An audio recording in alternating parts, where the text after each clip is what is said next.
Esse é o cemitério da Candelária, o cemitério em atividade mais antigo da cidade de Indaiatuba. Perguntei a data da fundação porque eu não encontrei na internet e a gente não encontrou por enquanto. Mas temos algumas pistas sobre isso. Vou mostrar para vocês. Aqui, por exemplo, a gente tem o jazigo da Ana Gertrudes de Barros Leites, nascida no dia 20 de junho de 1835 e falecida em 22 de julho de 1892. O que é muito interessante sobre esse túmulo e esse outro, que é aqui a Gertrude Marcolina de Barros Leite, nascida no dia 20 de fevereiro de 1837, falecida no dia 30 de julho de 1892. Esses, na verdade, são túmulos com esse conjunto escultórico em mármore. Ele foi trazido porque existia um cemitério, né? Acho que é importante falar antes disso, né? Indaiatuba acabou se tornando era uma vila rural da cidade de Itu e acabou no dia 9 de dezembro de 1830 sendo elevada à freguesia.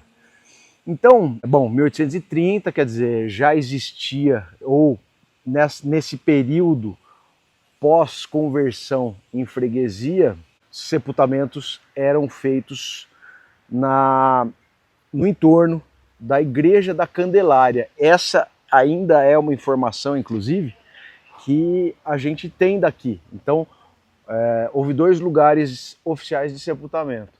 Esse que eu acabei de falar, na Igreja da Candelária, e depois tem um local aqui chamado Praça do Peixe, que também foi um cemitério. Depois todos esses cemitérios em campo fechado, acho que o da Praça do Peixe já era em campo aberto, foram transladados para cá no finalzinho do século XIX, e a gente não tem a data, início do século XX. Então, o cemitério, e esse cemitério de Indaiatuba, chamado Cemitério da Candelária, ele também é interessante porque ele é dividido em dois. Nós estamos aqui no cemitério de Taipa. Esse é o único remanescente desse cemitério de Taipa. Tem um muro aqui que ainda é de Taipa. Esse muro que eu estou mostrando para vocês. Taipa, pessoal, Taipa é barro, né? Taipa de pilão, a gente sabe que é barro socado. Então esse é um cemitério que se chama cemitério de Taipa por conta dessa divisória feita em Taipa. E o outro cemitério que já já a gente vai é o cemitério de pedra, que o cercamento dele, né, bastante lógico, era feito murado com pedra. Essa parte é uma parte muito antiga do cemitério. Ele vinha até... Vou mostrar para vocês onde. Esse cercamento em Taipa. Olha que bonitas essas duas esculturas em bronze, ó. Muito bonitas. Ela tinha um cercamento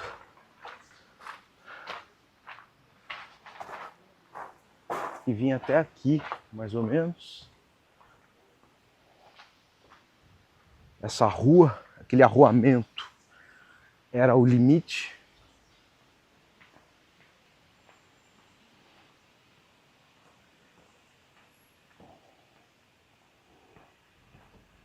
Tem um poste bem velhinho aqui, ó, de iluminação.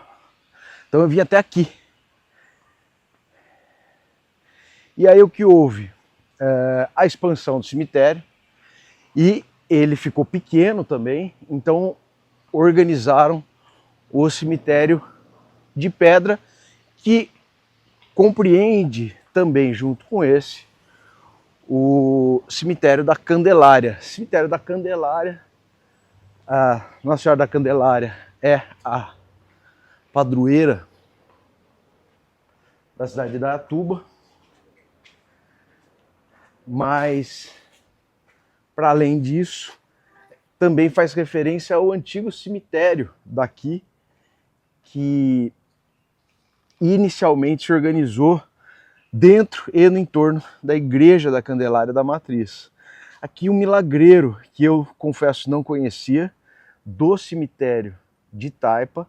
Eu só conhecia os 2 milagreiros do cemitério de Pedra.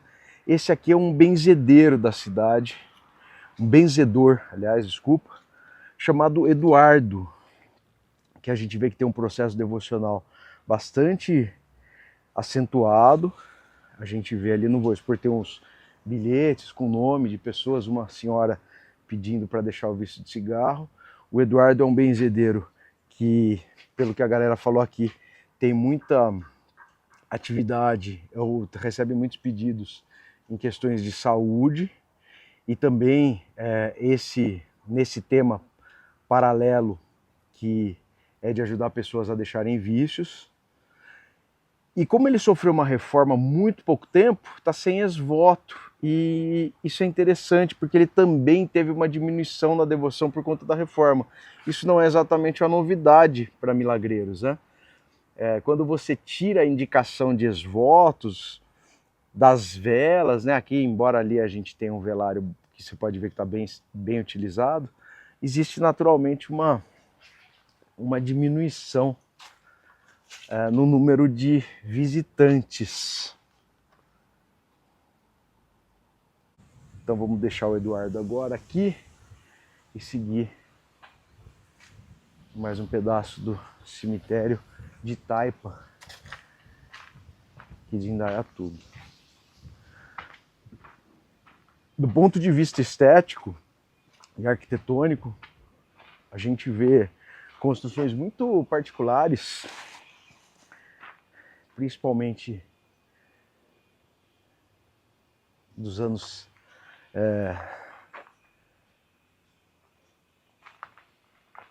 60, né, 70, essas construções, esse tipo de construção aqui, que é mais particular, mais próprio dessa época, e ao mesmo tempo a gente vê esses outros com pedrarias que são do início do século, né? Essa aqui do senhor André Ferrari, a gente vê que é uma data do seu falecimento de 1929, a data de nascimento dele de 1874. Então esse tipo de construção era bem do começo do século 20. Aqui 1961. Não é um cemitério grande, Indaiatuba tem outros cemitérios, mas esse é o cemitério histórico da cidade.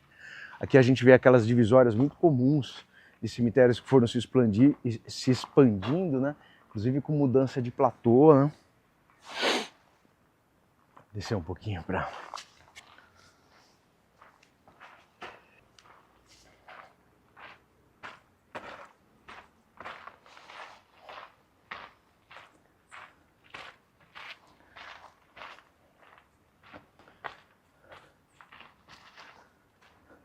A capela fica aqui.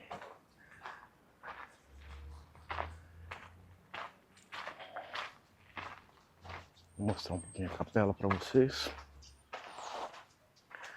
A capela de velórios essa, né? O PX, que para quem não sabe, PX está em reforma a capela. PX são as iniciais de Cristo em grego. E aqui um segundo platô. Interessante, esse tipo de construção é muito endêmica aqui. Uma coisa interessante, a nossa galera que adora ir em cemitério, gosta de conhecer mais até sobre esse tipo de arte, né? Que na verdade são esculturas. O pessoal gosta de chamar de arte tumular, porque, claro, ele tem um significado mais próprio quando está dentro de um espaço funerário, mas são esculturas e construções particulares. Tá vendo aqui em Indaiatuba, a gente vê esse tipo de simulação de capelinha muito próprio, né? Tem muito desses. E esse tipo de fenômeno a gente observa muito. Aqui uma Haka, um túmulo, embora cristão, um túmulo com indumentária japonesa. Por quê? Porque na verdade é um tipo de construção muito afeta o estilo dos empreiteiros ou arquitetos ou pessoas que faziam os serviços de construção das estruturas fúnebres de um cemitério. Então você pode ver, devia ter provavelmente, que bonita escultura em bronze, mármore preto, rajado assim, eu acho que é Bragança. O mais redondinho é Piracaia. Eu tô aprendendo com a minha professora de geologia. Mas então é isso. A gente vê muito aqui esse tipo de construção que provavelmente a gente não veremos em outros cemitérios.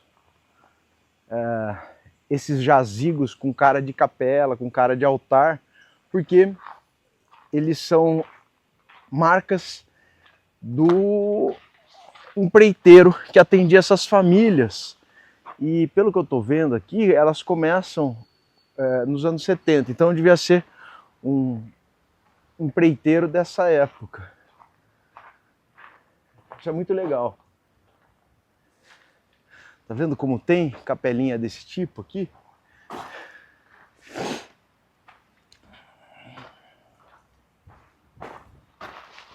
Ó, tudo anos 70. O senhor José Carlos Tonetti nasceu em 53 e morreu em 1973. José Carlos morreu jovem, 20 anos. Mas eu estou chamando a atenção bastante para esse tipo de construção. Aqui já é de 41. Talvez tenha sido uma das inspirações para esse. Vamos ver se a gente acha mais alguma coisa. Eu estou achando que esse empreiteiro era um empreiteiro que trabalhou muito aqui nos anos 70. Azulejaria. Vamos ver se a gente consegue entender a data aqui. Não tem. Ali tem um outro. Dá uma olhada ali. Tem um outro. Tem outras construções desse tipo. Aqui. Vamos ver.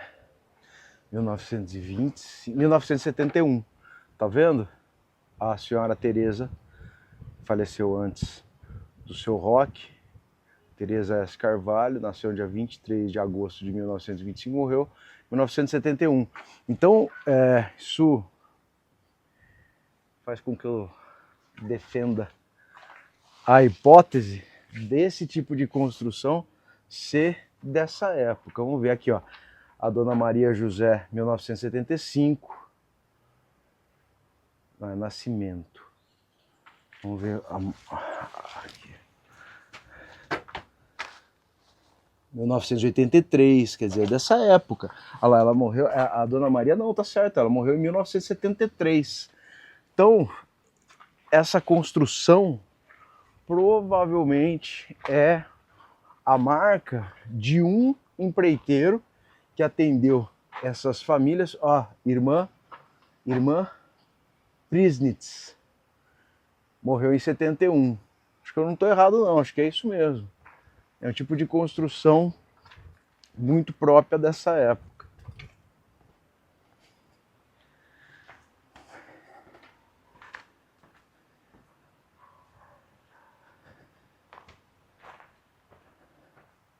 Muito interessante isso. Eu nunca tinha visto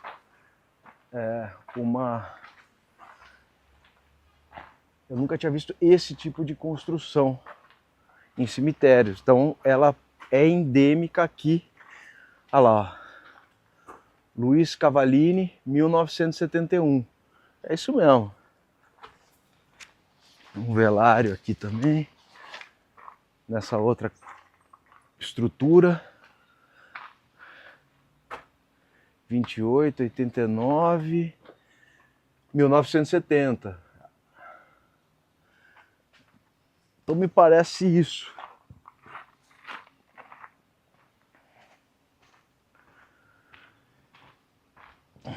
Um bonito painel de bronze.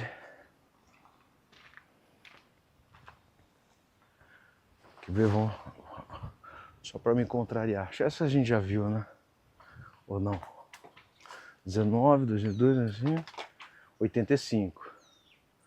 Torre Soliani. Não, ali ó. Joana P. Soliani, 1969. Esse período aí, 60, final dos anos 60, início dos anos 70. Agora, até para vocês terem a real medida do que eu estou falando sobre o cemitério de Taipa, que é esse que a gente está, que é o mais antigo,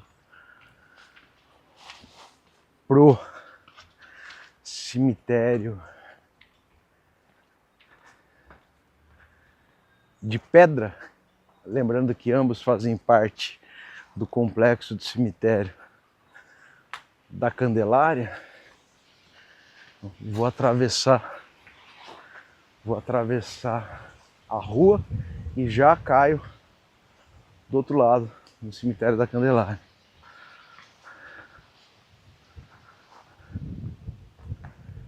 Tá ali do outro lado da rua.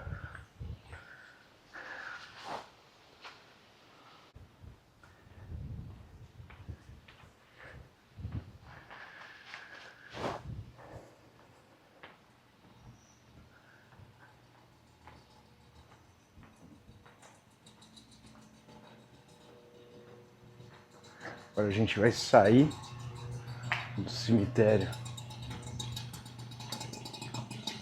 de Taipa para ir pro cemitério de Pedra. E aqui na entrada a gente já tem um outro jazigo de uma família alemã, bem na entrada. E sendo muito sincero, não sabemos se ele foi transladado para cá ou se ele já estava, se ele já foi instalado aqui. Falecido em 1978, os anos 70, mais uma construção típica dessa que a gente falou que provavelmente é do empreiteiro aqui da região, o local. Aqui também.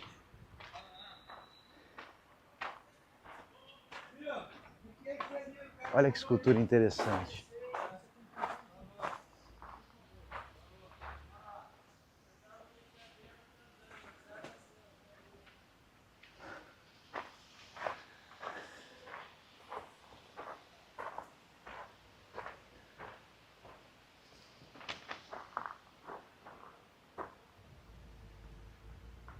A escultura não é de mármore, não. Deixa eu colocar esse material.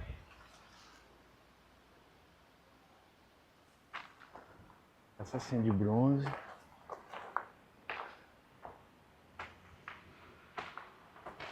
Mais uma construção. 19... Não, aqui é o número dela, não é a data. Não é a data de sepultamento. Parece também, como sou de 79, parece que faz os anos 70 são muito próximos, mas, pô, mais de 50 anos, né?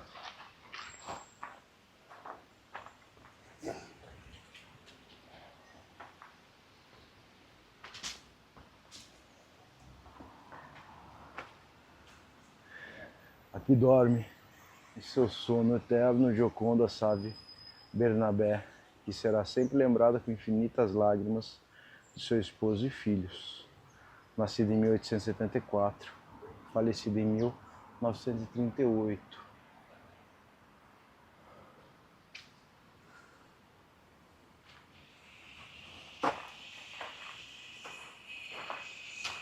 Super eclético esse cemitério.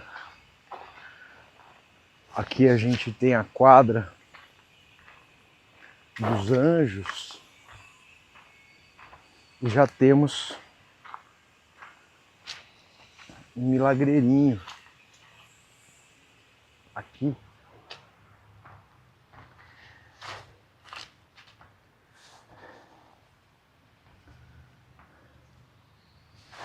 Que é o Estevão Piria Neto, menino Estevinho. O menino Estevinho nasceu no dia 15 de outubro de 51 e morreu no dia 2 de junho de 59. E muita gente acha que o Estevinho, embora ele tenha 9 anos, acha que ele morreu bebezinho. E na verdade há uma foto dele aqui, muito bebê, mas ele já era um menininho de quase 9 anos. O Estevinho é um milagreirinho daqui muito requisitado, principalmente em temas infantis. Eu costumo vir bastante, já é a terceira vez no cemitério da Candelária.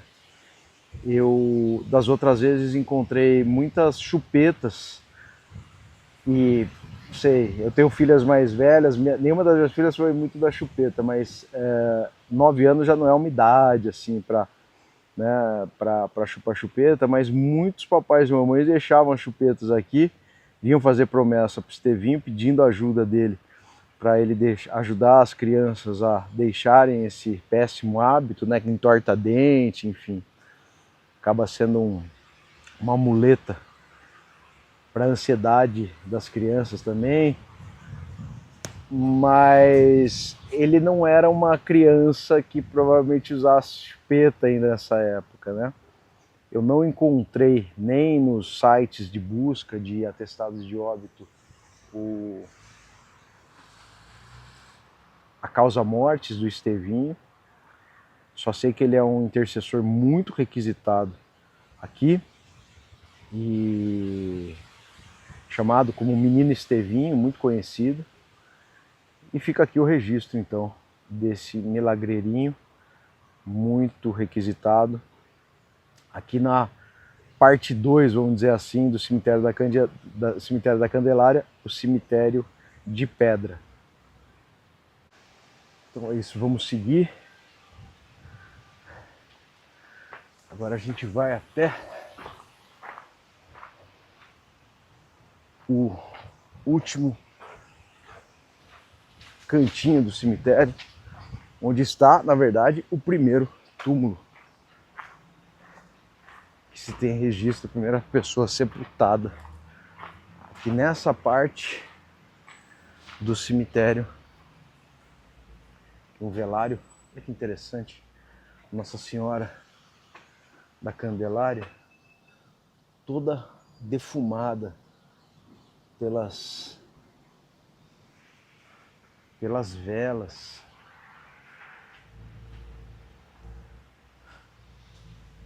Aqui o cruzeiro.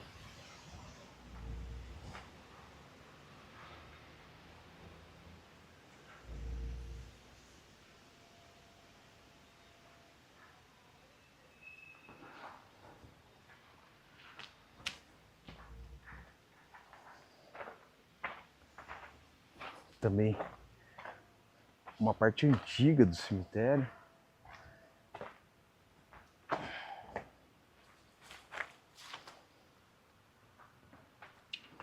Pelo canto do muro de pedra. Uma das razões, ou a principal razão do cemitério chamar cemitério de pedra, é exatamente por conta do material que era feito o seu cercamento. E aqui a senhora Adriana Gorne Befnabé, nascida no dia 14 de julho de 1880 e falecida no dia 11 de agosto de 1905. Saudade de seus filhos. Que foto interessante. Dizem que ela não apenas é a primeira pessoa sepultada aqui, como foi a doadora de uma parte desse terreno. A gente não tem a confirmação disso.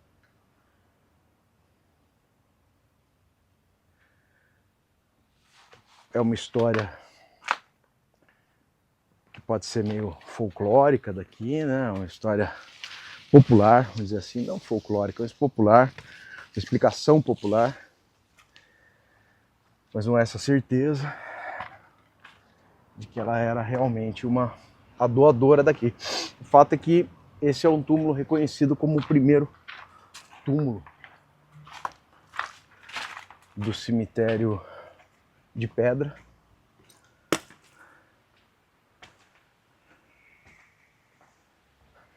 E agora, o personagem que foi a principal razão de eu ter vindo até o cemitério da Candelária. Esse importantíssimo milagreiro chamado Domênico De Luca. A gente vê ainda muitas placas de ex-votos aqui. Domênico De Luca, morto aos 18 anos de idade. Quem diga que ele era um pouco mais novo. No dia 5 de dezembro de 1907. E o tributo de homenagem popular. Quem arcou com os custos dessa estrutura aqui no dia 31 de dezembro de 1908, um ano depois de sua morte, foi a comunidade de Indaiatuba. O Domênico era um jovem filho de uma família de cerealistas, grandes vendedores de grãos da cidade de São Paulo, e ele mesmo muito jovem, por isso que eu falei ali, está falando 18 anos, mas há alguns relatos em que ele tinha 17 anos, na verdade, circulava pelo estado de São Paulo comprando grãos para serem levados para a capital paulista para vender na loja do seu pai. Domênico de Luca, santo da minha família, que na escuridão do dia 13 de outubro de 2024, durante um acidente de moto, me protegeu, preservando minha vida e marcando apenas 3 pontos no meu joelho, como os 3 que um dia não te pouparam, jogando você no poço. Sua história, que eu traduzi naquele dia, parece ter repercutido nesse acontecimento feio. Eu, Alberto Mielaro, neto de Vicenza De Luca, sobrinha do seu sangue, nascida no Brasil e morando na Itália, em Polignano Almare, eu te dou gratidão eterna. Veja que interessante, né? O Alberto agradecendo por ter sobrevivido a uma tragédia. Pelo que eu entendi ali, ele estava contando a história do Domênico e caiu e levou apenas 3 pontos no joelho. Por que ele faz referência a isso, né? Eu vou contar já, vocês já vão entender. O Domênico combinou uma venda, estava em Piracicaba, combinou uma venda com um outro italiano chamado Adão, aqui em Indaiatuba, e era muito mais fácil para o Domênico adquirir grandes quantidades de grão, porque ele podia voltar mais rápido para São Paulo. Então o Adão oferece uma grande quantidade de cereais para ele, mas deveriam ser entregues aqui em Indaiatuba. Muito bem, o Domênico então vem até Indaiatuba e no dia e hora marcada vai até o encontro do Adão, que diz que ele não tem todo o grão que ele falou que ia ter. Em contrapartida, o Adão sabia que o Domênico apareceria com muito dinheiro para comprar aquela quantidade imensa de cereais que ele havia se comprometido a entregá-lo. O Domênico fica bravo, ensaia ir embora da cidade, e o Adão promete que na tarde do mesmo dia ele entregaria tudo aquilo que havia prometido para o jovem Domênico. E tudo bem, Domênico de boa fé vai ao encontro de Adão na sua casa. Chegando lá, ele é surpreendido por outros 2 italianos que estavam lá. Então o Adão abre a porta. Quando ele entra na casa, o Antônio dá uma paulada na cabeça do Domênico, que cai no chão já agonizando, e outro italiano chamado Eugênio se ajoelha no peito do Domênico e o degola. Os 3, e daí a referência ali daquele ex-voto agradecendo a graça alcançada pelo Domênico, os 3 jogam o Domênico dentro de um poço e tampam o poço no quintal. Muito bem. Domênico não dá notícia por vários dias. Seus pais, preocupados, começam uma busca pelo paradeiro, pelo itinerário que ele passou. E a mãe tem um sonho tanto triste, mas que de maneira premonitória quase, né? Na verdade, não é nem premonitória, né? Ela tem uma visão nesse sonho de que o filho estava em uma casa em Indaiatuba. E aí eles vêm até Indaiatuba, né? O pai acreditando muito no sexto sentido da mãe, do Domênico. Eles vêm até aqui e eles passam por uma casa e ela indica a casa que ela havia visto em seu sonho. E de fato, a casa, mesmo ela nunca tendo vindo para Indaiatuba, é importante dizer, ela indica essa casa. Era a casa do Adão. A polícia chamada, pressionam ele e ele confessa, e não apenas confessa que haviam feito com o jovem Domênico, mas também mostra onde está seu corpo. E claro, corpo em estado avançado de decomposição, seus pais acharam mais conveniente de ser enterrado aqui, e a comunidade de Indaiatuba, muito solidária, acabou acolhendo os restos mortais do jovem Domênico aqui. Como vocês viram ali, depois de 1 ano da morte, ele acabou recebendo essa homenagem e virou um mártir da cidade. Ele foi adotado por Indaiatuba, as pessoas passaram a vir aqui rezar por sua alma, até que alguém fez um pedido de ajuda, e Domênico, segundo essa pessoa, acolheu o pedido e se tornou um milagreiro aqui do cemitério de pedras, do cemitério da Candelária. O Domênico é um intercessor em questões variadas, todo tipo de questão. Vocês viram ali, né, a manifestação de um devoto em um acidente que entendeu ter sido protegido pelo Domênico De Luca. Mas a gente tem um monte de placas de ex-votos diversas, e a fama do Domênico aqui é de que ele é um milagreiro, como eu gosto de dizer, clínico geral. Ele atende todos os tipos de pedido. Então ficam aqui os nossos registros, ainda que de maneira muito superficial, do mártir de Indaiatuba, o Domênico De Luca.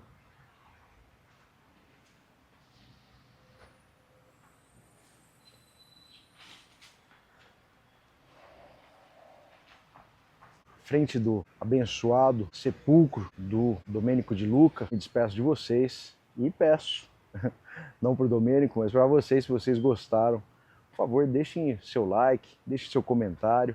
Se você souber mais das histórias desses milagreiros ou desses personagens aqui do cemitério, tanto de taipa como de pedra, que compõem o cemitério da Candelária, deixa aqui num comentário para a gente complementar nossas pesquisas.